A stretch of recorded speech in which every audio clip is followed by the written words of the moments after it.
नमस्कार, कार्यक्रम कल 24 मा स्वागत छ। म राजीव खत्री। भारतीय टिभी च्यानलमा एउटा लोकप्रिय हिन्दी धारावाहिक छ तारक मेहताका उल्टा चस्मा। धेरैतिरबाट प्रयास गर्दा पनि एक पात्र पत्रकार पोपटलालको विवाह हुन सकेको छैन। विवाह होला होला जस्तो हुन्छ तर अन्त्यमा परिणाम आउँदैन। पत्रकारिताको माध्यमबाट दुनिया हल्लाउने पोपटलालले आफ्नो विवाह गर्न सकेका छैनन्। नेपालको पत्रकारिता पनि घरिघरि पोपटलालको बिहे जस्तै लाग्छ। अब त प्रभावकारी होला कि जस्तो हुन्छ। अन्ततः उही अहिले भारतको अयोध्यामा राम मन्दिरको प्राण प्रतिष्ठान जारी छ। त्यहाँको एउटा कम्मल पत्रकारिताको भिडियो यति बेला बाहिर आएको छ, जसमा एकजना पत्रकार कम्मल ओढेर त्यहाँको रौनकताबारे लाइभ प्रसारण गरिरहेका देखिन्छन्। सँगै अर्का पत्रकार छेउमा बसेर कम्मल पत्रकारको कुरा गर्न थाल्छन्। नभन्दै कम्मल पत्रकार ती अर्का पत्रकारका नजिक आउँछन् र कहाँबाट आउनुभयो भन्दै प्रश्न गर्छन्। उनले आफू आएको ठाउँबारे जानकारी गराउँदै उल्टै प्रश्न गर्छन्, तपाईँ यो कम्मल ओढेर के को पत्रकारिता गर्दै हुनुहुन्छ? देशमा शिक्षा, स्वास्थ्य लगायतका तमाम समस्या छन्। जनतालाई भ्रमको टोपी त लगाइरहनु भएको थियो, अब भ्रमको कम्मल ओढाउन थाल्नुभयो होइन त? कम्मल पत्रकार अक्क न बक्क हुँदै त्यहाँबाट बाहिरिन्छन्। अदालतका केही फैसला पार्टी कार्यालयमा लेखिन्छन् जस्तो धेरैलाई लाग्छ। अब त समाचारका फ्रन्ट पेज पनि पार्टी कार्यालयमै लेखिन्छन् जस्तो जनतालाई लाग्न थालेको छ। यसको जवाब को पत्रकारले दिने हो थाहा छैन। रवि बालेन्द्र हर्कबारेका तमाम प्रश्न उठेका छन्। उठ्नुपर्छ, कोही भगवान होइनन्। भगवानकै कर्मका बारेमा त यहाँ प्रश्न उठ्छन्। प्रश्न उठाउन सकिन्छ भने यी त यही समाजबाट उठ्दै गरेका लिडर हुन्, मानव नै हुन्। प्रश्न स्वाभाविक हुन्छ, तर उनीहरूको खेदो खन्दै गर्दा भेप, सुन, खाद र खुर, नक्कली भुटानी शरणार्थी प्रकरण, एनसिएल कर छलीको फलोअप किन आउँदैन भनेर यति बेला जनजनले यस्तै प्रश्न गर्छन्। पहिला खबर छापेपछि बिक्यो, अहिले बिकेर खबर छापिन्छ भन्ने भाष्य पनि सिर्जना हुन थालेको छ। कम्मल पत्रकारिताको बिगबिगी भएकै हो त? प्रश्न अनुत्तरित छ। एउटा काल थियो, काँच या सिनेमाको पर्दामा देखिने जति सबै हिरो दरिन्थे। अब पर्दामा देखिनेले न्याय गर्नुपर्छ भन्ने संसारको सर्वमान्य सत्यले जितेपछि मानिसहरू सचेत भए। कुनै दिन यही भूगोल हो। धर्मराज थापाले चौतारीमा गीत गाउँदा उराल्दा, भात पकाउँदा पकाउँदै गरेका भान्से, गाई चराउँदा चराउँदै गरेका गोठाला र घाँस काट्दै गरेका खेतला दौडिन्थे। मुक्तिको आवाज घन्काउने राल्फा नामका 2-4 ठिटा गिटार बोकेर गाउँघर डुल्दा उनीहरूले प्रशस्तै श्रोता कमाएका हुन्। मनोरञ्जनका साधनको सीमितताका कारण त्यो अवसर जुरेको। अब सूचना कोच्याउने जमाना गए। मानिसको हातमा लाखौँ रोजाइ छन्, जो संसारको जुनसुकै कुनाबाट छिनका छिन रोजी हेर्ने सुन्ने क्षमता प्राप्त छ। सुनेको, जानेको, देखेको राम्रो लाग्ने जमानालाई नयाँ आएको आविष्कारले बिरानो बनाउँदै लगेको छ। त्यही भएर होला संसारकै धनी व्यक्ति सूचीको शीर्ष स्थानमा पुग्न सफल व्यवसायी एलन मस्कलाई नेपालमा इन्टरनेट क्षेत्रमा लगानी गर्ने रहर जागेर आएको छ।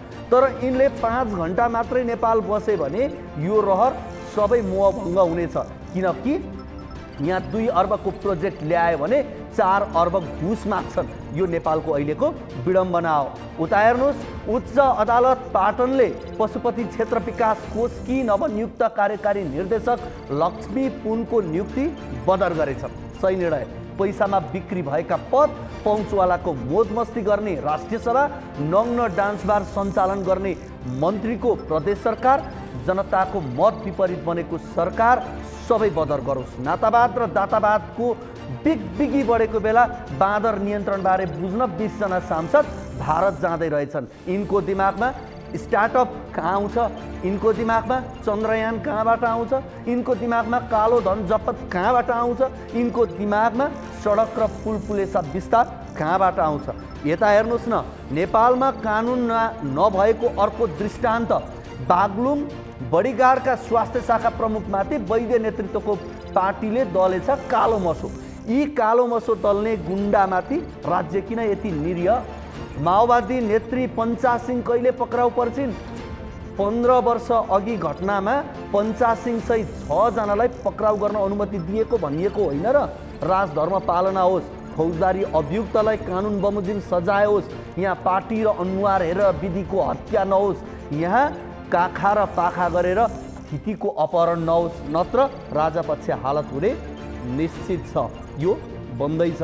समय जति सुन तस्करलाई बचाउन र युवालाई गोली ठोक्नमा बित्यो, मेहनत जति बालकृष्ण खाँडलाई छुटाउनमा गयो। जाजरकोट भूकम्प पीडितको समस्या जिउका तिउ छ, त्यहाँ भुइँ मान्छेलाई मान्छे भएर बाँच्न गाह्रो छ। यहाँ नक्कली क्रान्तिकारी परिवारलाई राज परिवार भन्दा माथि भएर हिँड्न फुर्सद छैन। लेनिन, स्टालिन, माओ सेतुङलाई उनीहरूकै देशमा सोधखोज गर्ने छैनन्। यहाँ महिमा गान छ, ताल न बेतालको सुरमा, त्यो पनि रातमा घोटाला गर्नेहरूको मुखबाट। माथिबाट लेनिन पनि लजाए होलान्। एउटा स्वाधीन र सार्वभौम राष्ट्रको नागरिकको मूल्य कति हुन्छ? अमूल्य हुनुपर्ने।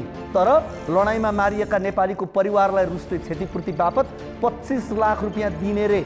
यता यिनीहरूको एउटा भ्रमण 4.5 करोडको हुन्छ, उता नागरिकको मूल्य 75 लाख तोक्छ। देशको शिर झुकियो। अनि देशका प्रधानमन्त्री भन्छन् सरकारले भन्ने बित्तिकै रुसले नेपालीलाई फिर्ता गरिहाल्दैन, सरकारले भन्ने बित्तिकै हमास र बिपिन जोशीलाई फिर्ता गरिहाल्दैन। तिमीहरूले विदेशको दलाली र चाप्लुसी गर्न छोड्यौ भने विश्वास गर्छ, ग्यारेन्टी हो, लेखेर राखे हुन्छ। उता हेर्नुहोस्, मेलम्ची खानेपानीको प्रत्येक धारा बराबर 4.5 लाख रुपियाँ लगानी भएछ। औसत एक धारा बराबर 20,000 खर्च पर्छ, तर लगानी 4.5 लाख, सिधै 4,46,000 नीतिगत भ्रष्टाचार।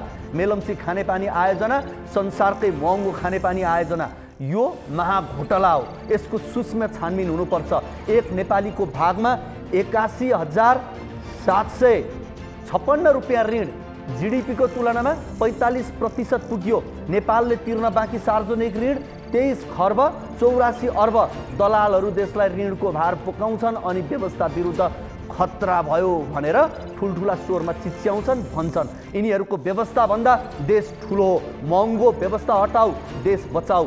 सुत्केरी अंशु बुढाले हेलिकप्टर नभेटे पनि त्रिभुवन अन्तर्राष्ट्रिय विमानस्थलमा आधा किलो सुन भेटिरहन्छ। देशमा सुन तस्करी होइन, सुन तस्करीमा देश छ। नक्कली क्रान्तिकारीको असली अनुहार माइती घर खोल्नुपर्छ भनेर समर्थनमा उत्रिएका विद्यार्थी पक्राउ पर्छन् र यसलाई गणतन्त्र भन्छन्। अब गणतन्त्र भनेर गणतन्त्रको अपमान नगरौँ, यसलाई अधिनायकवाद भन्छन्। इतिहासमा नदेखिएको र नलेखिएको अधिनायकवाद भोग्दैछौँ। हेर्नुहोस् न, पूर्व राजा ज्ञानेन्द्र शाहको स्वागतमा बनाइएको गेटमा बागमतीका गृहमन्त्रीको हस्तक्षेप हुन्छ। यो डर र भयले स्पष्ट बताउँछ यिनीहरूको भ्रमको जमिन हल्लिसकेको छ, यिनीहरूको पापको घडा फुटिसकेको छ, यिनीहरूको झुटको कुर्सी ढलिसकेको छ। मोज गर अन्तिम भोजमा। दर्शकवृन्द, यी र यस्तै विकृतिका अन्य विषय आजको कल 24 मा हामीले समावेश गरेका छौँ। यसको अलावा तपाईँहरूको गुनासोलाई हामी कार्यक्रममा प्रत्यक्ष समेट्नेछौँ।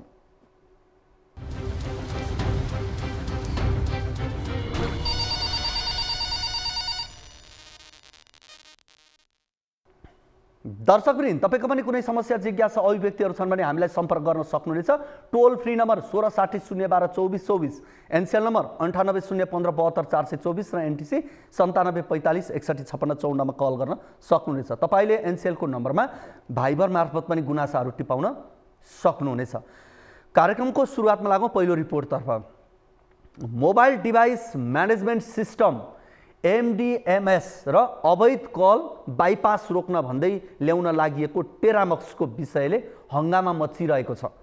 एमडिएमएस प्रणाली लागू नै हुन सकेको छैन भने टेरामक्सको औचित्यमाथि प्रश्न उठिरहेको छ।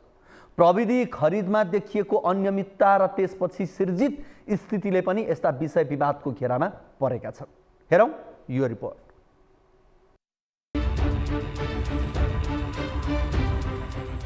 एमडिएमएस र टेरामक्स खरिद सम्बन्धी सबै कागजात बुझाउन भन्दै प्रतिनिधि सभाको शिक्षा, स्वास्थ्य तथा सूचना प्रविधि समितिले सरकारलाई निर्देशन दिएको छ। समितिले कागजात अध्ययन गर्दै अदालतका फैसला समेतलाई केलाएर थप निर्णय लिने समेत बताएको छ। समितिको छलफलमा सहभागी सञ्चार मन्त्रालयका सचिव रामकृष्ण सुवेदीले एमडिएमएस र टेरामक्स बारे आफ्ना तर्क पेश गरे। यो सर्वोच्चमा चाहिँ रिट परिसकेपछि सर्वोच्च अदालतले आदेश दिइसकेपछि केही काम अगाडि सुरुवात भएको टेरामक्स र एमडीएमएस खरिदमा अनियमितता भएको भन्दै सांसदहरूले प्रश्न उठाएपछि सञ्चार मन्त्री रेखा शर्माले ती प्रणालीका बारेमा विगतका सरकारले गरेका नीतिगत निर्णय र कार्यान्वयनकर्ता निकायबाट भएका कामबारे अध्ययन गरिरहेको जानकारी दिइन्। हाम्रा ओभरसाइट एजेन्सीहरू अख्तियार दुरुपयोग अनुसन्धान आयोगले पनि मन्त्रालयबाट त्यो हाम्रो जुन प्रतिवेदन थियो त्यसलाई उहाँहरूले माग गरेर उहाँहरूले लिएर जानुभएको स्थिति छ र त्यो भएको हुनाले अहिले सबैतिरबाट यो यसमा चासो सरोकार पनि व्यक्त भइराखेको हुनाले हामीले मन्त्रालयले अहिले कानुन बमोजिम बाहेक भुक्तानी नगर्नु भनेर हामीले मन्त्रालयले दूरसञ्चार प्राधिकरणलाई पत्राचार गरेका छौँ। सरकारले 2072 सालमा telecommunication traffic monitoring and fraud control system टेरामक्स जडान गर्ने निर्णय गरेपछि यो प्रक्रिया अदालतसम्म पुगेको थियो। तर यो प्रविधि खरिद गरेर ल्याइए पनि अहिलेसम्म यो सिस्टम अझै जडान भएको छैन। त्यस्तै 2076 सालदेखि mobile device management system MDMS लागू गर्ने भनिएको थियो, त्यो पनि लागू भएको छैन। दुवै प्रविधिको उपकरण खरिदमा करोडौँ खर्च भए पनि यी विषय अनियमिततामै देखिन्छन्। टेरामक्सको औचित्यमाथि प्रश्न। बढ्दो इन्टरनेटको प्रयोग र टेलिकम सेवा प्रदायकबाट हुने भोइस कलमा देखिएको ठूलो कटौती नै टेरामक्सको औचित्यमाथि प्रश्न गरिने विषय बन्न पुगेको छ। अवैध कल बाइपास रोक्ने प्रवृत्ति भनिए पनि भोइस कलको प्रयोग नै न्यून बनिरहेको र समयमै जडान नगरी थन्काएर राखिएको प्रविधि अब औचित्य समाप्तिको बाटोमा पुगेको धेरैले बताउने गरेका छन्। सरकारले $70,66,800 टेरामक्स प्रविधि जडानको तयारी गरेको थियो। $17,47,165 निकास भइसकेको छ। यद्यपि टेरामक्सलाई अघि नबढाउन भन्दै सर्वोच्च अदालतले दिएको आदेश विपरीत सञ्चार मन्त्रालयले टेरामक्स खरिद गरेको समेत देखिन्छ।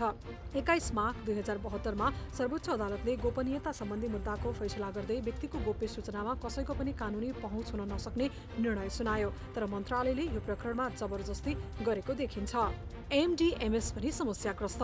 मोबाइल डिभाइस म्यानेजमेन्ट सिस्टम अवैध र गैरकानुनी बाटोबाट ल्याइएका मोबाइल डिभाइसको पहिचान र यस्ता डिभाइसको प्रयोगबाट हुने साइबर अपराध रोक्न प्रयोग हुने उपयोगी प्रविधि हो। तर एमडीएमएस खरिद प्रक्रियामा ठूलो भ्रष्टाचारको आशंकापछि अनियमिततामा फसेको छ।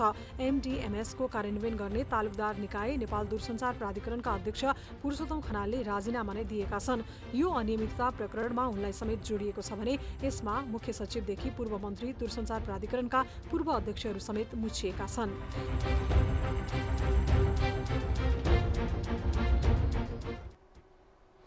टेरामक्स र एमडीएमएसको यो औचित्यमाथिको प्रश्नको सन्दर्भको यो रिपोर्टपछि यति बेला भने हामीसँग कोही दर्शक फोन सम्पर्कमा हुनुहुन्छ, उहाँसँग हामी कुराकानी गर्छौँ।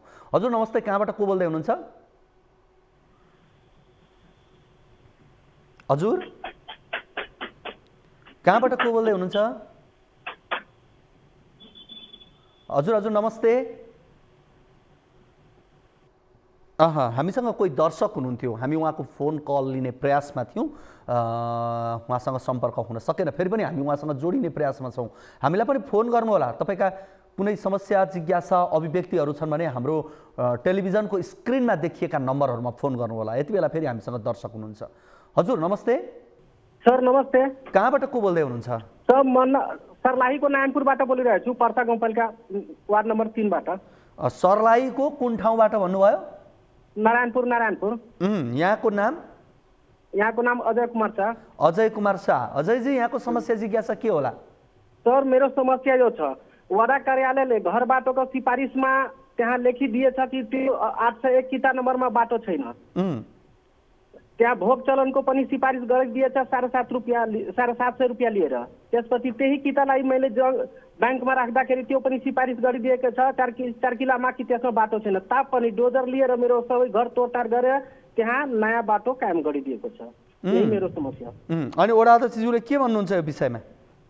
यो विषयमा वडा अध्यक्षले केही चासो लिँदैन, विपक्षी भएको कारणले गर्दा यस्तो गरेको छ। हजुर विपक्षी भएको कारणले गर्दा यस्तो गरिएको छ, केही पनि गर्दैन। वडा अध्यक्ष नै तपाईँको विपक्षी हुनुभयो? हो। र मेरो किताबाट ठ्याक 50 मिटर पश्चिम भएर एउटा गोरोटो बाटो छ। 80% त्यो गोरोटो बाटोलाई विस्तार गरेछ, तर 20% चाहिँ त्यो बाटो नबनाएर साबिक गोरोटो बाटो हुँदै नबनाएर मेरो घर तोडेर अनि बाटो काम गरिदिएछ। अनि तपाईँले यो विषय गाउँपालिकामा राख्नु भएन? गाउँपालिकामा निवेदन पनि लिँदैन मेरो। निवेदनै लिएन गाउँपालिकाले? निवेदन पनि लिँदैन। हो र त्यहाँ 8 वटा अलानी पोखरीहरू छ सर। तर त्यो पोखरीमा निवेदन मैले दर्ता गराउन गएछु, वार्डले निवेदन लियो तर त्यसमा केही पनि पहल गर्दैन, त्यसलाई ठिकापट्टा लगाउँदैन, त्यो आफ्नो कार्यकर्तालाई दिएछ उब्जाएर खुवाउनको लागि। अनि यो कहिलेदेखिको विषय हो तपाईँको, यो समस्या कहिलेदेखिको हो? यो मेरो विषय लगभग 2-3 सालदेखिको छ। भनेको तपाईँले हामीलाई यो बिचमा पहिला नि कल गर्नुभएको थियो है? हो हो। अनि अहिलेको यो पुरानो जनप्रतिनिधिले गरेको कि अहिलेको जनप्रतिनिधि कि पहिलाकै जनप्रतिनिधिले अहिले पनि जितेको हो? पहिलाले पनि गरेको हो र अहिलेको पनि गरेको हो। ए पहिलाको जनप्रतिनिधिले त्यही गर्नुभयो, अहिले पनि तपाईँले न्याय तर पाउनु मैले भयो? मानेन, त्यसले रिक्वेस्ट गरियो जान दिनको लागि तर मैले मानेन। मैले नमानेपछि अनि जबरदस्तीकरण गरियो त्यस्तो। हो मतलब मेरो जमिनको चौडाइ मात्र त्यही 26 मिटर मात्र चौडाइ छ, 26 फिट चौडाइ छ, त्यसमा घरै बस्दैन, बाटो जान दिन्छु। त्यो बाटो भएर बनाउँदाखेरि बाटो फर्कै पर्दैन, मेरो जमिन पनि जोगिहाल्छ। त्यो कुरा भनेपछि त्यो मान्दैन। अनि तपाईँलाई विकल्पमा के अरू जग्गा केही दिएको थियो? केही पनि दिएको थिएन सर, पिटेछ उनीहरूले। यदि व्हाट्सएप नम्बर हुन्थ्यो भने म त्यो पिक्चर खिचेको पिक्चर म पठाइदिन्थेँ। ठिक छ, हामी तपाईँले जो जनप्रतिनिधिसँग समस्या राख्नुभएको छ उहाँसँग हामी कुराकानी गर्ने प्रयासमा थियौँ, तर उहाँको फोन उठेन भन्ने मैले यहाँ जानकारी पाएको छु है। यसो गरौँ अजयजी, अब तपाईँले आज यो समस्या राख्नुभयो, हामी यो समस्याको सन्दर्भमा फेरि पनि बुझ्ने प्रयास गर्छौँ। यसभन्दा अगाडि पनि सम्भवतः तपाईँसँग मैले कुराकानी गरिसकेको छु जस्तो मलाई लाग्यो। हो हुन्छ सर, म त तपाईँको श्रोता नियमित श्रोता हुँ नि, म कल 24 हमेसा सुन्छु घरमा। हस् ल अजयजी, तपाईँको समस्याको समाधान हामी आगामी कार्यक्रममा खोज्ने प्रयास गर्छौँ है त? ल हुन्छ सर। हुन्छ, हामीसँग हुन्थ्यो अजय कुमार शाह, सर्लाहीबाट हुनुहुन्थ्यो। उहाँको जग्गाको विषय विशेष गरी अब यो बाटोघाटो निर्माणका क्रममा उहाँको जग्गा अलिकति बढी परेको भन्ने उहाँको गुनासो हो र यसमा ओडाले उहाँलाई न्याय गरेन भन्ने उहाँको विशेष गुनासो हो। हामी यस सन्दर्भमा रहेर आगामी कार्यक्रममा फेरि बुझ्ने प्रयास गर्नेछौँ। उहाँले यसभन्दा अगाडि पनि हामीलाई कल गर्नुभएको हो, मलाई सम्झना छ 2-3 वर्ष अगाडि उहाँसँग कुराकानी भएको थियो यसै विषयमा पनि। अब लागौँ अर्को रिपोर्टतर्फ। भौतिक पूर्वाधार लगायतका समस्याले बन्द भएको संस्कृत भाषाको पठन पाठन पुनः सञ्चालनमा ल्याउन दोलखाका स्थानीयले सक्रियता देखाएका छन्। विक्रमसम्म 2031 सालमा दोलखाको कालिन्चोक गाउँपालिका 6 हिलेपानी संस्कृत विद्यालय सञ्चालनमा ल्याइएको थियो, तर वर्षौं भइसक्यो यहाँ संस्कृत भाषा पढाइ हुन छोडेको। त्यसैले अहिले पुनः संस्कृत भाषा पढाइमा जोड दिन थालिएको छ। दोलखाबाट टिभी जर्नलिस्ट सुशीला कार्कीको यो रिपोर्ट हेरौँ।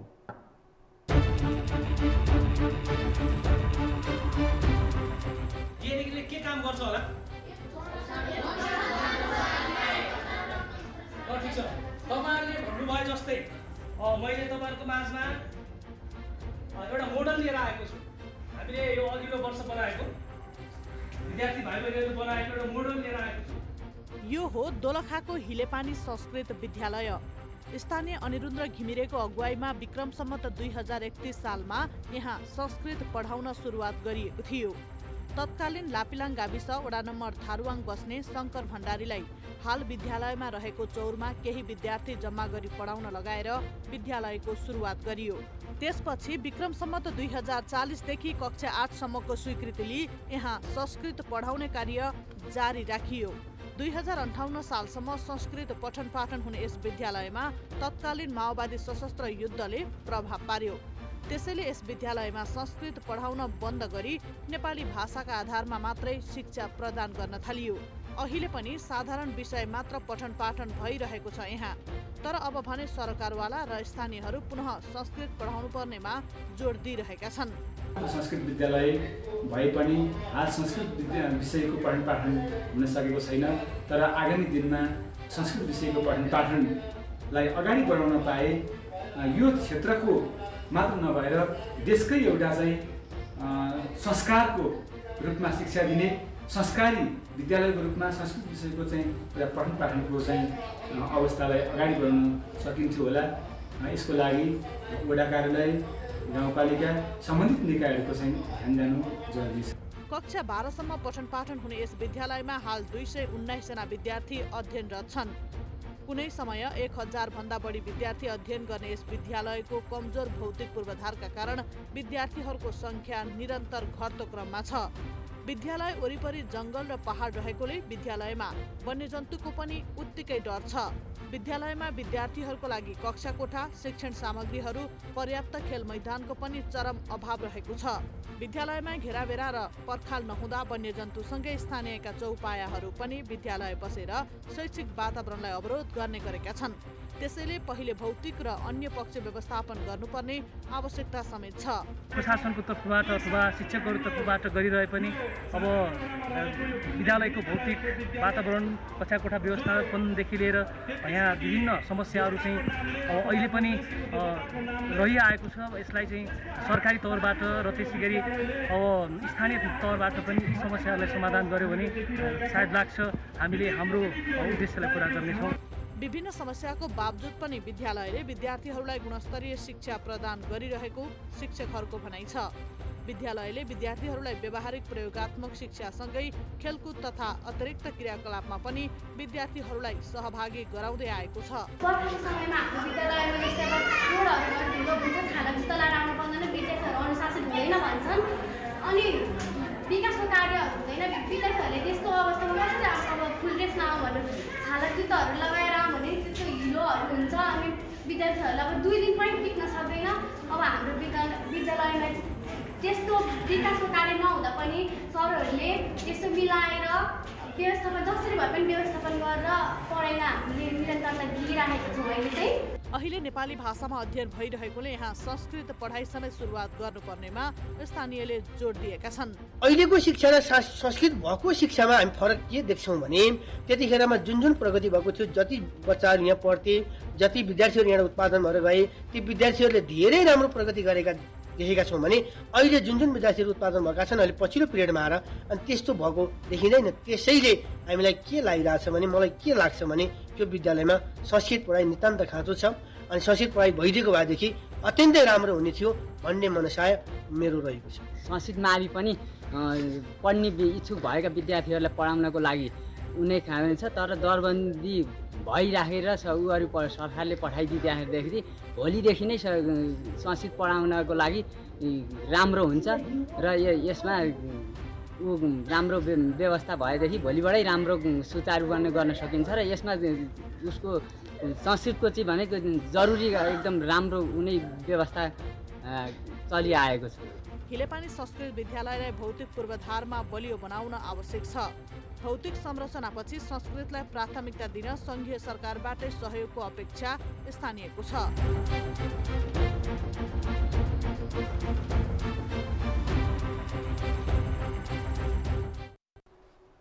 विगतमा जनयुद्धका नाममा भनोस् या बुर्जुवा शिक्षाका विरोध भन्दै संस्कृत भाषा पढाइ बन्द गरियो, कतिपय संस्कृत विद्यालयहरू बन्द गरियो र यस्ता टार्गेटमा राखिए यस्ता विषयहरूलाई। तर आज स्थानीयहरूमा जागरुकता बिस्तारै पलाउँदै आएको छ र आफ्नो भाषा संस्कृतिको जगेर्ना गर्नुपर्छ, हुनुपर्छ। संस्कृत भाषा नेपाली, हिन्दी लगायत विभिन्न भाषाको जननी भएका कारणले गर्दा पनि यो भाषा आवश्यकता छ। संस्कार र संस्कृतिका लागि पनि संस्कृत भाषा आवश्यकता छ।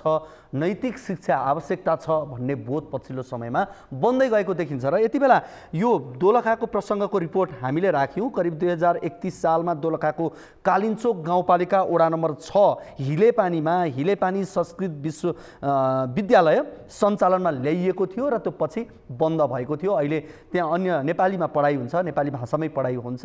तर त्यहाँका स्थानीयले होइन, यसलाई संस्कृत भाषामा पढाइ हुने एउटा थलो बनाउनुपर्छ, विद्यालय बनाउनुपर्छ भन्ने आवाजहरू त्यहाँ उठ्न थालेको छन्। यो प्रसङ्गको रिपोर्ट हामीले राख्यौँ। यसै विषयमा कुराकानी गर्नका लागि हामीसँग हुनुहुन्छ कालिन्चोक गाउँपालिकाका उपाध्यक्ष कुलबहादुर बुढाथुकी। उहाँसँग हामी कुराकानी गर्छौँ। उपाध्यक्षज्यू, यहाँलाई कार्यक्रम कल 24 मा स्वागत छ। धन्यवाद हजुर, धन्यवाद। अब यो हिलेपानी संस्कृत विद्यालय यो आफैमा एउटा चिनिएको विद्यालय, संस्कृत पढाइ हुने एउटा विद्यालय थियो विगतमा। अब बिचमा विभिन्न कारणले हुन सकेन, तर अहिले स्थानीयहरूको चासो यो विद्यालय संस्कृत पढाइ हुनुपर्छ, संस्कृत भाषामै पढाइ भइदिए हुन्थ्यो भन्ने त्यो अपेक्षा पनि रहेको पाइयो। के भन्नुहुन्छ तपाईँ? त्यो सम्भावना कतिको देख्नुहुन्छ? त्यो पूर्वाधारहरू कतिको छ? के भइदियो भने यो सम्भावना हुन्छ? पहिला मैले जसरी मेरो आवाजलाई यसरी बुलन्द गरिदिने अवसर दिनुभएकोमा यहाँलाई धन्यवाद छ। पहिलो कुरा त संस्कृतको नाममा सभ्यता पनि हो, संस्कृत भाषाको नाममा सभ्यता पनि हो, सबै भाषाको जननी पनि हो। यसको आधारमा चाहिँ गौरशङ्कर संस्कृत ग्राम भनेर हामीले एउटा चाहिँ नि अध्ययन एउटा दर्ता गरेका पनि छौँ, त्यसको पनि केही प्रक्रिया अगाडि बढाइराखेका छौँ। एउटा जुन संस्कृत उच्च मावि हिलेपानीमा चाहिँ 31 सालदेखि त्यसमा संस्कृत भाषाको नाममा संस्कृत विश्वविद्यालयबाट सम्बोधन लिएर संस्कृत नै पठन पाठन गर्ने भनेर सञ्चालन भएको थियो। अब बिचमा अब विविध कारणवश यो कस्तो हुन्छ भन्दा असल वस्तुलाई जसले नै आक्रमण गर्छ। हिजो अब 7 सालबाट यता पनि भयो, त्यहाँबाट चाहिँ 52 सालबाट यता पनि भयो। त्योभन्दा अगाडि पनि नालन्दा विश्वविद्यालयमा नि आगै लागि भयो। किन भन्दा यो चाहिँ एउटा सभ्यतासँगको लडाइँ हो, पश्चिम र पूर्वीय दर्शन र पश्चात्य दर्शन बिचको लडाइँ हो। यसो हुँदाखेरि पटक पटक यो चाहिँ पूर्वीय दर्शनप्रति त्यो रूपमा आक्रमण हुने गर्छ होइन सर। त्यसका निमित्त अब चाहिँ बिस्तार बिस्तार मान्छेलाई किन भन्दा आवश्यकताको महसुस भइसकेको छ, आवश्यकता खड्किसकेको छ। सबै नेताहरू सबै जनताहरू म विभिन्न कोणहरूमा कार्यक्रमहरूमा सहभागी हुँदाखेरि पनि पूर्वीय दर्शनको बारेमा एउटा खालको चाहिँ चर्चा चलेको देख्दाखेरि यो पूर्वीय दर्शनको सोच चाहिँ हजुरको अब नेपाल हो। अब अलिक पढेर काशी बनारस विश्वविद्यालयहरू भन्न लाग्यो, त्यो पुँजीले गर्दाखेरि यहाँको विद्यालयहरू उहाँ पुग्यो। अब पहिलो कुरा चाहिँ नेपाल हो, नेपालको पनि दोलखा हो, दोलखाको पनि गौरशङ्खरै हो। यो चिज आधारहरू छन् भने यसो हुँदाखेरि चाहिँ अब त्यहाँ सबै कुराको अभाव छ। अब पहिलो कुरा त गाउँमा पढ्ने विद्यार्थीहरूको समस्या छ, इच्छा छ, जनशक्ति छ, केही विद्यार्थीहरू छन् पढ्न मन गरेका छन्, तर अलि भौतिक संरचना राम्रो छैन। यसको व्यवस्थापन गर्नु परेको छ। गाउँहरू खाली समेलन व्यवस्थापन गर्नु परेको छ। धेरै कठिनाइका बावजुद पनि मान्छेहरू इच्छा चाहिँ गरिरहेका छन्। अब विद्यालय सञ्चालनको जिम्मेवारी भूमिका पालिकाहरूमा पनि विशेष भूमिका हुने भएको अधिकार भएका कारणले गर्दा कतिपय तपाईँहरूले पनि गर्न सक्ने विषयहरू होलान्, कतिपय केन्द्रीय सरकार या प्रदेशले गरिदिए हुन्थ्यो भन्ने यहाँको अपेक्षा पनि होलान्, स्रोत साधनका कुराहरू होलान्। कतिको सम्भावना देख्नुहुन्छ के भइदियो भने यो फेरि सुचारू हुने अवस्था देख्नुहुन्छ यहाँले? यसका निमित्त सानो एउटा जग सुरु गर्नका लागि चाहिँ हजुरको अब हामीले स्थानीय पाठ्यक्रम पालिका स्तरीय बनाइसक्यौँ। अब हामी थामी भाषाको पनि स्थानीय पाठ्यक्रम, थामी भाषाको व्याकरण, थामी भाषाको बारेमा नि हामी एउटा यसपालिबाट सुरु गर्न लागेका छौँ। र आगमन चाहिँ स्थानीय पाठ्यक्रममा हामी फेरि संस्कृत भाषाको पनि जीवन्त स्थानीय बुझ्ने गरी कालिन्चोक बुझ्ने गरी तयार गर्छौँ। सीमित यो चाहिँ सिङ्गो एउटा पूर्वीय दर्शन एउटा विज्ञान भएकाले कुनै तिथि श्राद्ध काज क्रिया मात्रै होइन, यो त विज्ञान भएकोले पूर्वीय दर्शन भएकोले यसका निमित्त चाहिँ केन्द्रीय सरकार, केन्द्रीय प्रतिनिधिहरू, केन्द्रीय स्रोत साधनसँग जोडिएर गर्न त हुन्थ्यो भने अब हाम्रो पालिकाको अथवा हामी त स्थानीयको चाहिँ आशा र अपेक्षा हो सर। हस्, अब तपाईँहरूले सोचे जस्तै तपाईँहरूले भने जस्तै र स्थानीयको आवाजलाई पनि मध्यनजर गर्दै यहाँहरूले संस्कृत भाषाको माध्यमबाट पढाइ हुने विद्यालय फेरि यहाँहरूले बनाउन सक्नुहोस्। यहाँहरूलाई शुभकामना अहिले हामी यति भन्छौँ। धन्यवाद हजुर। यहाँलाई पनि हाम्रो बुलन्द आवाजलाई सबै मिडियाहरूमा सबै ठाउँमा त्यसो प्रचार होस् र सबैको पूर्वीय दर्शनको बारेमा सोच र चिन्तन जागोस् भन्ने अनुरोध गर्न चाहन्छु र यहाँलाई मैले धन्यवाद हजुर। हस्, हामीसँग हुनुहुन्थ्यो दोलखा स्थित कालिन्चोक गाउँपालिकाका उपाध्यक्ष कुलबहादुर बुढाथोकी हुनुहुन्थ्यो। उहाँसँग हामीले कुराकानी गऱ्यौँ। विशेष गरी यो हिलेपानी संस्कृत विद्यालय सञ्चालनमा ल्याउने र यो ल्याउनुपर्छ भन्ने आवाज जसरी उठेको छ यसै प्रसङ्गमा रहेर उहाँसँग हामीले कुराकानी गऱ्यौँ। र तपाईँ दर्शकहरूको पनि कुनै समस्या, जिज्ञासा, अभिव्यक्तिहरू छन् भने हामीलाई फोन गर्न सक्नुहुनेछ। टेलिभिजनका स्क्रिनहरूमा नम्बर देखिरहनु भएको छ, ती नम्बरहरूमा फोन गर्नुहोला। र कार्यक्रम यति बेला भने हामी लाग्छौँ अर्को रिपोर्ट तर्फ लाग्छौँ हामी। यो बाराको प्रसङ्ग रहेको छ। बाराको निजगढ नगरपालिकामा बाघको आतङ्कको कारण वन नजिकै रहेका बस्तीहरू त्रसित छन्। बाघले दिनदिनै किसानले पालेको चौपाया मार्न थालेपछि यति बेला पुरै गाउँ त्रसित भएको, तर पनि पर्सा राष्ट्रिय निकुञ्जले हिंसात्मक गतिविधि गर्ने बाघलाई नियन्त्रण गर्न सकेको छैन। बाराबाट टिभी जर्नलिस्ट प्रहलाद तिमिल सिन्हाको यो रिपोर्ट हेरौँ।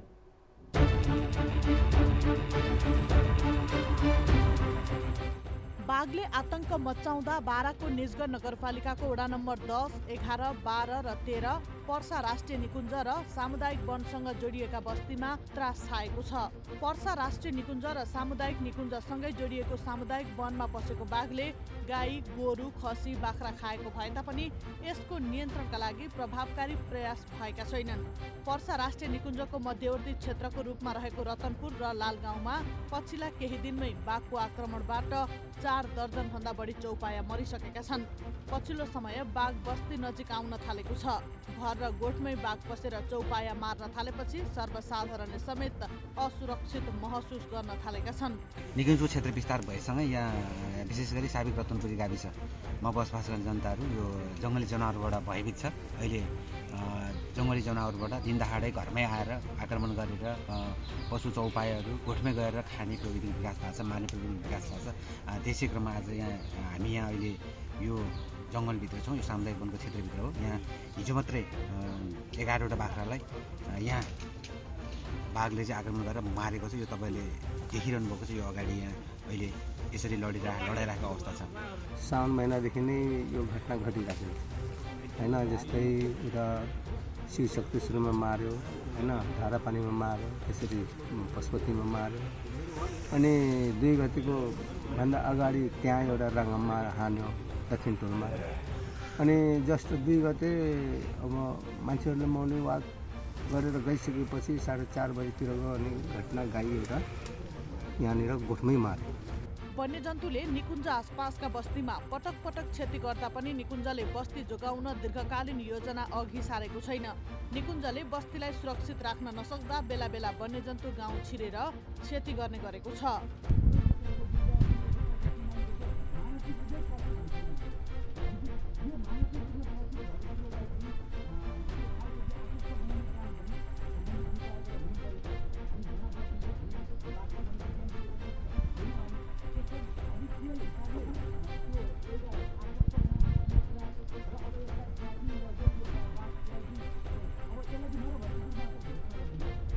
यता निकुञ्ज प्रशासन भने बाघको आक्रमण भइरहेको क्षेत्र आफ्नो क्षेत्र अधिकारभित्र नपर्ने भन्दै पन्छिन खोजिरहेको छ। बाघले निकुञ्जको जङ्गलमा नभई सामुदायिक वन र जिल्ला वनको क्षेत्र अधिकारभित्रबाट आक्रमण गरिरहेकोले यसलाई निकुञ्जले हेर्न नमिल्ने तर प्राविधिक सहयोग गर्ने निकुञ्जको भनाइ छ। सोही अनुसार निकुञ्जले सीसीटीभी जडान गरेर बाघको पहिचान गर्ने प्रयास भइरहेको छ। सम्बन्धित डिभिजन वन कार्यालयमा उहाँहरूले निवेदन गर्यो भने डिभिजन वन कार्यालयले हामीलाई सहयोग माग्योमा प्राविधिक सहयोग हामी धेरै पनि तयार छौँ कि। जस्तो अहिले नै आजै भनौँ हामी यहाँ क्यामेरा ट्र्यापको लागि आएका छौँ। यहाँबाट जुन गुनासो आयो यहाँका जुन प्रतिनिधिहरूले हामीलाई भन्यो त्यो हिसाबमा अहिले हामी यो क्यामेरा राखेर यसलाई मोनिटरिङको लागि चाहिँ राखेका छौँ। यस क्षेत्रमा बाघले चौपाया मारेर खान थालेपछि निजगढ नगरपालिकाले पर्सा राष्ट्रिय निकुञ्ज कार्यालयसँग पीडित किसानलाई क्षतिपूर्ति उपलब्ध गराउन माग गरेको छ। बस्तीका दुवैतिर वन जङ्गल भएकोले पाटे बाघ लगायतका हिंस्रक वन्यजन्तु ओहोर दोहोर गर्दछन्।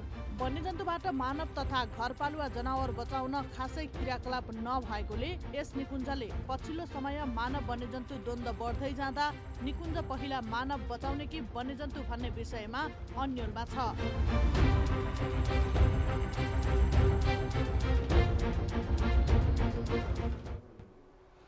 दर्शकवृन्द, यसै विषयमा कुराकानी गर्नका लागि यति बेला हामीसँग पर्सा राष्ट्रिय निकुञ्जका प्रमुख रामचन्द्र खतिवडा हाम्रो फोन सम्पर्कमा हुनुहुन्छ। उहाँसँग कुराकानी गर्छौँ। सर, यहाँलाई कार्यक्रम कल 24 मा स्वागत छ।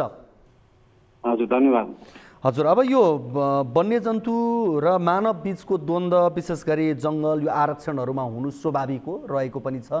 यो समस्या समाधान हुनलाई धेरै गाह्रो हुने यहाँको मात्रै समस्या होइन कि अन्त पनि यस किसिमका समस्याहरू हुन्छन्।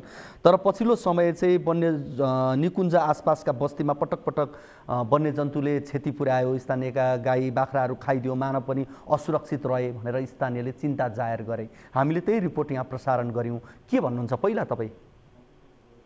अब हामी दुवै सबभन्दा पहिला त मानिस सुरक्षित हुनुपर्छ। अब महत्त्व मानिसले पाउने हो। त्यो मानिसले पाउने भन्दैमा अब वन्यजन्तु पनि क्षति हुनु भएन र दुवैलाई चाहिँ सन्तुलन गरेर मानवीय क्षति नहुने किसिमले वन्यजन्तुको संरक्षण र व्यवस्थापन गर्नुपर्छ भनेर त्यही किसिमले हामीले कार्यक्रम र योजना बनाएर अगाडि बढिरहेको चाहिँ अवस्था चाहिँ छ। तर स्थानीयहरूले चाहिँ के भने वन्यजन्तु निकुञ्ज आसपासका बस्तीमा पटक पटक क्षति गर्दा पनि निकुञ्जले बस्ती जोगाउन चाहिँ दीर्घकालीन योजना नै अगाडि सारेन भन्ने गुनासो हो क्या उहाँहरूको। त्यस्तो होइन, अब बाघ भएको जङ्गल वरिपरि बस्ने अब स्थानीय समुदायहरूलाई हामीले चाहिँ बाघबाट कसरी सुरक्षित हुने, बाघ किन हिंस्रक हुन्छ र कस्तो अवस्थामा चाहिँ नि बाघ चाहिँ नि प्रब्लममा आउँछ भनेर चाहिँ नि एवारनेस गर्ने कुरा पनि हामी सँगसँगै लगिरहेछौँ। भनेदेखि अब बाघ चाहिँ नि नरबच्ची भयो होइन, धेरै चाहिँ नि अब क्याजुअलिटी गर्न थाल्यो भनेदेखि त्यसलाई नियन्त्रणमा लिएर हामीले चाहिँ नि अन्यत्र चाहिँ नि राखेर त्यसको लागि चाहिँ नि होल्डिङ सेन्टरहरूमा रेस्क्यु केन्द्र उद्धार केन्द्रमा पनि राखेको चाहिँ अवस्था छ। अब त्यसो हो भने तपाईले भने जस्तो प्रब्लमको रूपमा चाहिँ रहेको चाहिँ छैन। अब तपाईले भने जस्तो सुरक्षित हुने उपायहरू यहाँहरूले बताउनु भएको हुन्छ, सिकाउनु भएको हुन्छ, त्यो अभिमुखीकरण भन्नुहोस्, तालिम भन्नुहोस्, तपाईहरूले दिनुभएको छ भने उहाँहरूले त्यो प्रभावकारी पालना गर्नु भएन कि कि त तपाईँले भने जस्तो बाघहरू नरबच्ची हुन थाले या उनीहरू आक्रमक हुन थाले त्यो अवस्था हो, या त स्थानीयको चिन्ता नै त्यति ठुलो चिन्ता होइन अहिले देखिएको? अब अहिले यो तपाईँले निजगढको विशेष यो रतनपुरीको कुरा गर्नुभयो होला। हाम्रो आफ्नो राष्ट्रिय पर्सा राष्ट्रिय निकुञ्ज र यसको मध्यवर्ती क्षेत्र चाहिँ नि मेरो चाहिँ नि जिम्मेवारी जुरिडिक्सनमा चाहिँ पर्ने जिम्मेवारी क्षेत्रमा पर्ने क्षेत्र हो। त्योभन्दा बाहिरको इलाकामा हुने मतलब क्षति र न्यूनीकरण गर्ने कार्यक्रमहरू चाहिँ सम्बन्धित डिभिजन वन कार्यालयको हुन्छ। डिभिजन वन कार्यालयलाई हामीले सपोर्ट गर्ने हो। हामीसँग भएको चाहिँ नि प्राविधिक ज्ञानलाई चाहिँ नि हामीले उहाँहरूलाई समन्वयमा चाहिँ नि दिने हो र चाहिँ त्यसको लागि विज्ञ टोलीहरू चाहिँ झिकाउन हामीले सहजीकरण गर्ने कुरा हो। र अब आफ्नो जुरिडिक्सनमा सबैले चाहिँ नि अब नियन्त्रणको प्रयास त्यो गर्यो भनेदेखि वन कार्यालयले पनि वन मात्रै होइन वन्यजन्तुमा पनि फोकस गरेर राष्ट्रिय निकुञ्ज जस्तै कार्यक्रमहरू गर्नुपर्छ। वन भनेपछि राष्ट्रिय निकुञ्जमा मात्रै होइन वन क्षेत्रमा पनि बाघ भएको कारणले बस्ती नजिक चाहिँ नि समस्या बढेको छ र हाम्रो संरक्षणको कारणले बाघको सङ्ख्या बढेको कारणले चाहिँ नि यस्तो अवस्था चाहिँ आएको छ। त्यो भन्दैमा बाघलाई चाहिँ नि अब त्यो प्रब्लम हुने अवस्थामा पुगेको हो कि होइन भनेर चाहिँ नि यकिन गरेपछि मात्रै त्यसको चाहिँ नि के गर्ने, प्राविधिक रूपमा कसरी नियन्त्रण गर्ने भन्ने कुरा हुन्छ। त्यसमा अध्ययन गर्नको लागि हामीले अहिले क्यामेरा ट्र्याप राखिरहेका छौँ। थप क्यामेरा ट्र्याप र पर्यो भने आवश्यक पर्यो भने त्यसलाई नियन्त्रण गर्नको लागि अब डाक टोलीहरू पनि झिकाउने चाहिँ नि अब योजनामा चाहिँ रहेको चाहिँ अवस्था रहेको मैले यहाँहरूलाई जानकारी। ठिक छ, अब यो निजगढ नगरपालिकाको वडा नम्बर 10, 11, 12 र 13 का स्थानीयहरूको समस्यालाई लिएर हामीले यो रिपोर्ट तयार गरेका हौँ र प्रसारण गरेका हौँ। अब तपाईँसँग चाहिँ मैले एउटा बुझ्न खोजेको अर्को विषय चाहिँ तपाईँका अनुभवले भन्ने कुराहरू चाहिँ के हुन्छ? तपाईँहरूसँग भएका स्रोत साधन कति सम्पन्न हुनुहुन्छ, विशेष गरी स्थानीय र वन्यजन्तु बिचको त्यो द्वन्द्वलाई कम गर्नका लागि? अनि गर्नुपर्ने द्वन्द्व कम गर्नलाई के भइदियो भने चाहिँ सहज हुने रहेछ सर? अब द्वन्द्व गर्नलाई अब कि त त्यो मेरो जिम्मेवारी अब निकुञ्ज जिम्मेवारी क्षेत्रमा आउनलाई वन्यजन्तु प्रभावित स्थानहरूलाई हामीले मध्यवर्ती क्षेत्रमा राखेका छौँ। त्यसलाई मध्यवर्ती क्षेत्रमा अब वन्यजन्तुबाट प्रभावित निकुञ्जबाट प्रभावित क्षेत्र हो भने हामीले त्यो क्षेत्रलाई यो पर्सा राष्ट्रिय निकुञ्जको मध्यवर्ती क्षेत्रमा राखेर अरू क्षेत्रमा जस्तै कार्यक्रम लानुपर्छ कि चाहिँ नि अब डिभिजन वन कार्यालयले हामीले मध्यवर्ती क्षेत्रमा गरेका कार्यक्रमहरू जस्तै उहाँहरूले पनि योजना र कार्यक्रम सञ्चालन गर्नुपर्छ र जनावर देखिने बित्तिकै बाघ देखिने बित्तिकै यो निकुञ्जको जिम्मेवारी क्षेत्र हो, राष्ट्रिय निकुञ्जले गर्नुपर्छ भनेर अब सम्बन्धित निकायहरू चाहिँ नि तर्किने हो पन्चिने हो भनेदेखि यो समाधान हुँदैन। सबैले चाहिँ नि सहकार्य गर्ने, सबैको चाहिँ नि सहजीकरण र सहयोगले आफ्नो जोसँग जे छ त्यो चाहिँ नि प्रयोग गर्ने, समुदायले पनि आफ्नो सचेतना त्यो छ जानेको सिप त्यो अनुसार चाहिँ गर्ने। नगरपालिकाले अब उज्यालो भयो भने बाघ चितुवा चाहिँ गाउँमा आउँदैन। बस्ती नजिक चाहिँ अब स्ट्रिट ल्याम्पहरू घर आँगन चाहिँ उज्यालो पार्ने कार्यक्रम पनि सँगसँगै लानुपर्छ। एउटै मात्रै उपायले यो समस्या चाहिँ समाधान नहुने अवस्था रहेको छ। विशेष कार्यक्रम हामीले त्यहाँ लानुपर्छ र चाहिँ जनतालाई चाहिँ वन्यजन्तु हिंसक वन्यजन्तुबाट बचाउने कार्यक्रम र योजनासँगै सबै वडा, नगरपालिका, डिभिजन वन कार्यालय र राष्ट्रिय निकुञ्ज अथवा यसमा काम गर्ने कन्जर्भेसन पार्टनरहरू सबैको सहयोगले मात्रै यो चाहिँ नि समाधान हुन सक्छ र बाघ र जनता कसरी चाहिँ कोएक्सिस्टेन्ट हुन सक्छ त्यो उपाय अनुसार अगाडि बढ्नुपर्छ। हस्, कुराकानीका लागि यहाँलाई धेरै धेरै धन्यवाद। हस् त, धन्यवाद। हामीसँग हुन्थ्यो पर्सा राष्ट्रिय निकुञ्जका प्रमुख रामचन्द्र खतिवडा, उहाँसँग कुराकानी गऱ्यौँ। कार्यक्रममा यति बेला भने पालो भएको छ छोटो ब्रेकको।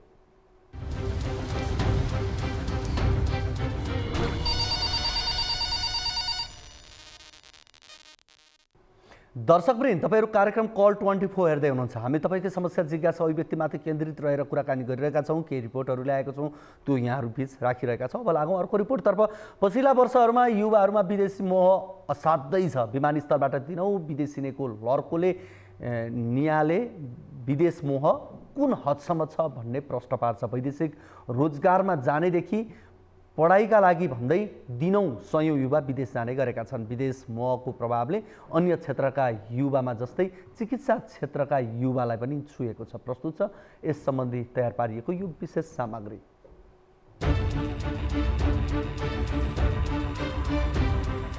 युवाहरूमा विदेश मोह दिन प्रतिदिन बढ्दै गएको समयमा यसले चिकित्सा क्षेत्रमा पनि प्रभाव पारेको छ। चिकित्सकहरू समेत विदेश पलायन भइरहेका छन्।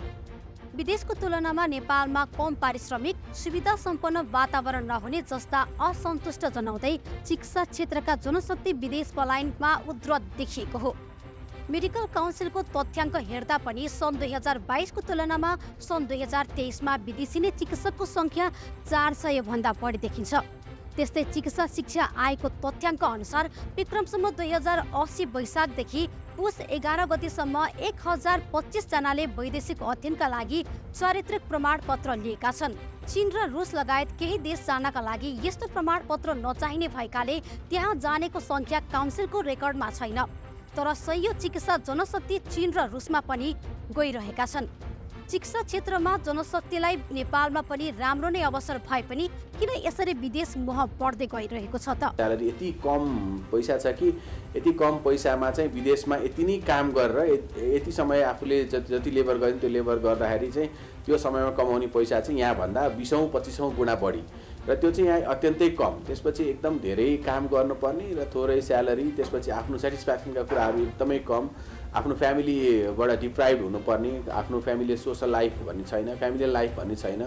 यस्ता यस्ता कुराहरू चाहिँ गर्दाखेरि चाहिँ हामीले चाहिँ सबभन्दा बढी डाक्टरहरूको बहिर्गमन अथवा अरू देशमा गएर काम गर्ने स्ट्याटस देखिरहेछौँ। कति चिकित्सक कुन देश गए?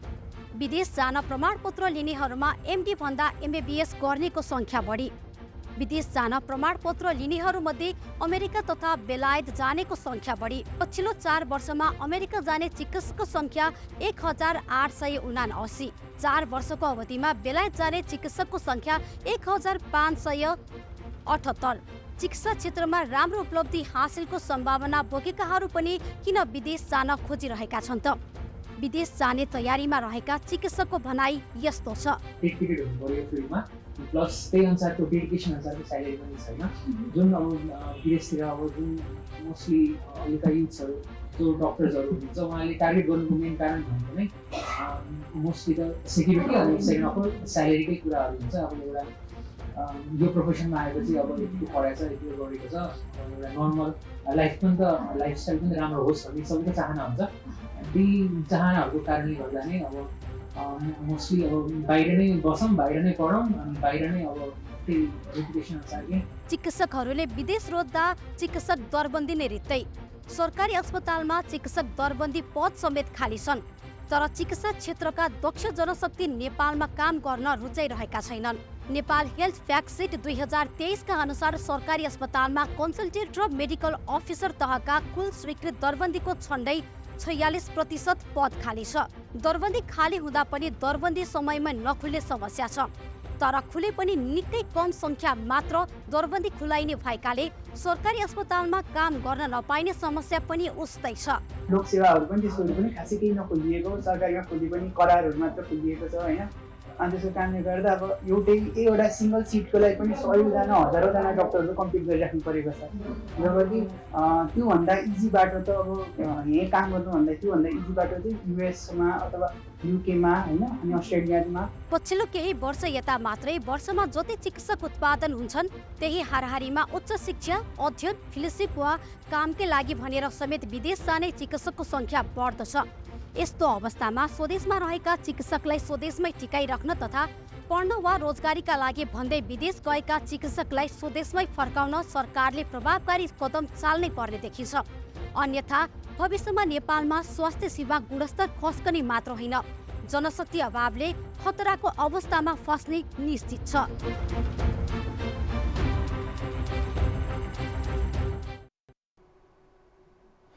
चिकित्सक पलायनको यो प्रसङ्गपछि कुरा गरौँ अब औषधिको।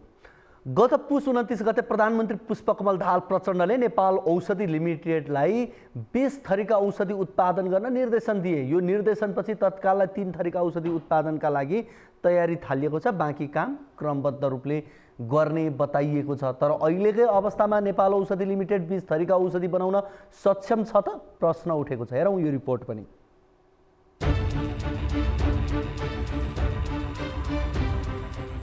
कुनै समय शाही औषधि लिमिटेडको नामले प्रख्यात नेपाल औषधि लिमिटेडले विगतमा 146 किसिमका औषधि उत्पादन गर्ने गरेको थियो। 50 वर्षको अन्तरालमा लिमिटेडमा देखिएका विभिन्न समस्याका कारण केही समय पहिले यहाँ सिटामोलको मात्र उत्पादन गर्न सक्ने अवस्था थियो। तर बिस्तारै सुधारको प्रयास गरियो र सिटामोल उत्पादनबाट बढाउँदै हाल जीवनजल, सिटामोल, फोलिक एसिड, डिस्टिल वाटर लगायतका 8 प्रकारका औषधि उत्पादन गर्ने गरिएको छ। नेपाल औषधि लिमिटेडमा अहिले चाहिँ 8 थरी औषधि उत्पादन भइरहेको छ। त्यसमा जीवनजल, सिटामोल त पहिलेदेखि भइरहेको हो होइन। त्यसमा चाहिँ अहिले फोलिक एसिड अनि हेमाडायलासिस भन्ने 2टा नयाँ औषधि। गत चैत 30 गते प्रधानमन्त्री कार्यालयका मुख्य सचिवको अध्यक्षतामा बसेको बैठकबाट गठित समितिले नेपाल औषधि लिमिटेड रिनोभेसनमा लैजाने विषयमा छलफल गरिएको थियो। उक्त छलफलले औषधि लिमिटेडलाई 6 बुँदे निर्देशन समेत दिएको थियो, जसमा लिमिटेडले तत्काल 20 प्रकारका औषधि उत्पादन गर्ने र भविष्यमा सरकारले निशुल्क प्रदान गर्दै आएको 98 प्रकारका औषधि उत्पादन गर्ने अनि त्यसका लागि 24 करोड रुपैयाँ दिने निर्देशन गरिएको थियो। तर बीचमा सो निर्देशनको कार्यान्वयन नभएपछि पुनः त्यसका लागि प्रक्रिया बढाउने क्रममा प्रधानमन्त्रीले समेत चासो दिएको नेपाल औषधि लिमिटेडको भनाइ छ। प्रधानमन्त्रीले औषधि उत्पादनमा चासो देखाए पनि आवश्यक बजेटको सुनिश्चितता नभएकाले योजना अनुसार काम गर्न जटिल नै रहेको छ। 20 थरी औषधि उत्पादन गर्नु भन्ने चाहिँ निर्देशन आयो होइन। अब निर्देशन आयो तर पैसा चाहिँ आएको छैन क्या, आएको छैन। विनियोजन पनि अब चाहिँ एक खालको हामीले चाहिँ हेर्दाखेरि हामीले आफ्नो प्रोसेस पुरा गरिसकेका छौँ। यहाँबाट फाइल लगेर जाने, उद्योगबाट अर्थमा पुर्याउने र अर्थमा छलफल गर्ने सबै कुरा भइसकेका छ होइन। अब अर्थको चाहिँ नीति अनुसार प्रधानमन्त्रीले नै निर्देशन दिइसकेपछि गर्नुपर्ने हो, गर्नुहुन्छ होला होइन। तर अहिलेसम्म चाहिँ बजेटको सुनिश्चितता भइसकेका छैन। प्रधानमन्त्रीको निर्देशन भएपछि अहिले पुनः 3 प्रकारका औषधि उत्पादनका लागि तयारी छ। तर दक्ष जनशक्तिका साथै बजेट अभाव प्रमुख समस्याका रूपमा देखिएका छन्। विगत 10 वर्ष कम्पनी बन्द हुँदा अहिले पनि कम्पनीलाई आर्थिक भार बढेको कम्पनीको गुनासो छ। तर कम्पनीले विगतको तुलनामा उत्पादन र बिक्री वितरण भने बढाएको छ, जसको कारण पछिल्लो 1 महिनामै 1 करोड 50 लाख सम्मको औषधि बिक्री गर्न सफल भएको लिमिटेडको भनाइ छ। सरकारको पूर्ण स्वामित्वमा रहेको नेपाल औषधि लिमिटेड धराशयी बन्नुको कारण सरकार स्वयं भएको कम्पनीको बुझाइ छ। देशमा महामारी आउँदाखेरि कोभिड, डेङ्गु र विभिन्न खालका महामारी आउँदाखेरि नेपाल औषधि लिमिटेड चाहिने, त्यो बेलामा चाहिँ निर्देशनै मार्फत चाहिँ यहाँ उत्पादन गर्न लगाउने र त्यसको शोध भर्ना कहिले पनि नदिने होइन। अहिले पनि हाम्रो कोभिडमा उत्पादन गरेको शोध भर्ना अहिले पनि अर्थ मन्त्रालयमा पेन्डिङ छ, त्यो पनि आइदिएको छैन। अब हामीलाई घाटा कसरी, नेपाल औषधि लिमिटेड घाटा छ भनेर सबैले त्यही भन्छ, तर घाटा कसरी भइराखेको छ, कसको कारणले भइराखेको छ भन्ने काहीँ पनि यो चाहिँ यसको खोजनीति हुँदैन। सरकारी स्वामित्वमा रहेको कम्पनी भन्दैमा सरकारले दिएको निर्देशनले मात्र सरकारले भने जति औषधि उत्पादन गर्न कम्पनीले सक्दैन। यसका लागि आवश्यक पक्षहरूको पूर्ति सरकारको दायित्व हो। यसतर्फ ध्यान दिने कि